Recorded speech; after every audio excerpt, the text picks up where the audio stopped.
Bonjour, mon nom est William Beyrouther, votre spécialiste en apprentissage en ligne. Aujourd'hui, nous allons démystifier avec vous qu'est-ce que ça veut dire de devenir gestionnaire. Parce que vous venez tout juste de recevoir une promotion et vous êtes très excité, c'est certain, mais je peux comprendre que ça vient aussi avec une certaine part d'insécurité.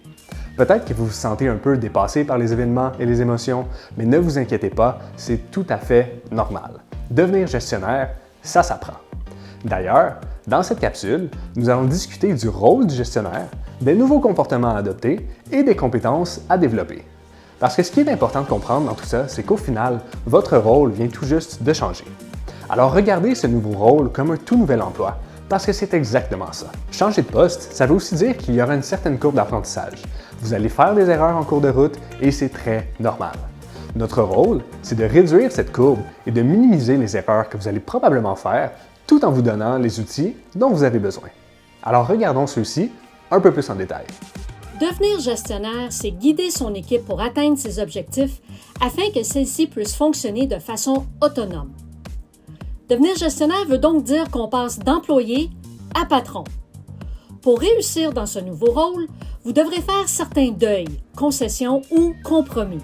Regardons maintenant globalement ce qui change lorsque l'on devient gestionnaire. Une des premières réalités à laquelle vous devez faire face est la relation d'amitié avec vos anciens collègues. Gardez en tête que vous représentez désormais votre employeur et que votre comportement doit être aligné en conséquence. Ensuite, bien que cela puisse être naturel, vous ne serez plus en mesure de faire nécessairement des tâches dont vous étiez l'expert. Vous avez maintenant la responsabilité globale des tâches pour l'ensemble de votre équipe. Et puisque vous êtes maintenant gestionnaire, vous devez penser aux performances de l'équipe plutôt qu'à vos performances individuelles. Souvenez-vous que votre succès passe désormais par celle-ci. Et si vous étiez la personne de confiance dans votre équipe, vous devez maintenant faire confiance à vos employés. Vous allez ainsi devoir vous concentrer davantage sur les résultats et sur les échéances.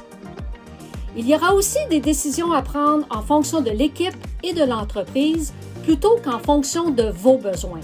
Parfois, certaines décisions ne feront probablement pas l'unanimité, mais devront malgré tout être prises. Finalement, vous sortirez inévitablement de votre zone de confort. Vous apprendrez de nouvelles tâches et vous ne serez plus dans la zone de confort à laquelle vous êtes habitué. Soyez indulgent envers vous-même, tout comme vous l'êtes avec vos nouveaux employés. En plus de changer vos habitudes, vous devez également développer de nouvelles compétences pour bien remplir votre rôle. Tout d'abord, vous devez vous adapter aux autres. Vous devez être en mesure de vous ajuster selon les compétences, l'expérience et la personnalité de chacun d'eux. Vous devez également établir la confiance. Vous devez être sincère, faire preuve d'humilité et être honnête. Vous devrez pratiquer l'écoute active, autrement dit, être entièrement à l'écoute autant du verbal que du non-verbal de vos employés, être dans le moment présent et être à l'écoute de l'autre sans porter de jugement. Développer les autres est aussi une autre compétence clé d'un gestionnaire.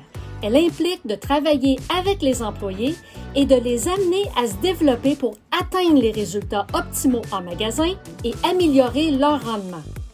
Finalement, vous devez planifier efficacement ou avoir une meilleure prévision du temps requis pour accomplir une tâche et clarifier les rôles au sein de l'équipe.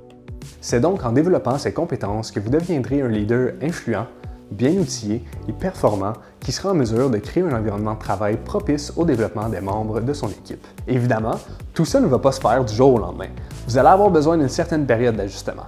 Alors restez indulgent envers vous-même et donnez-vous le temps de vous adapter à votre nouveau rôle. Car plus vous allez être en mesure de changer vos habitudes rapidement et de développer ces nouvelles compétences, plus que votre influence va croître au sein de votre équipe.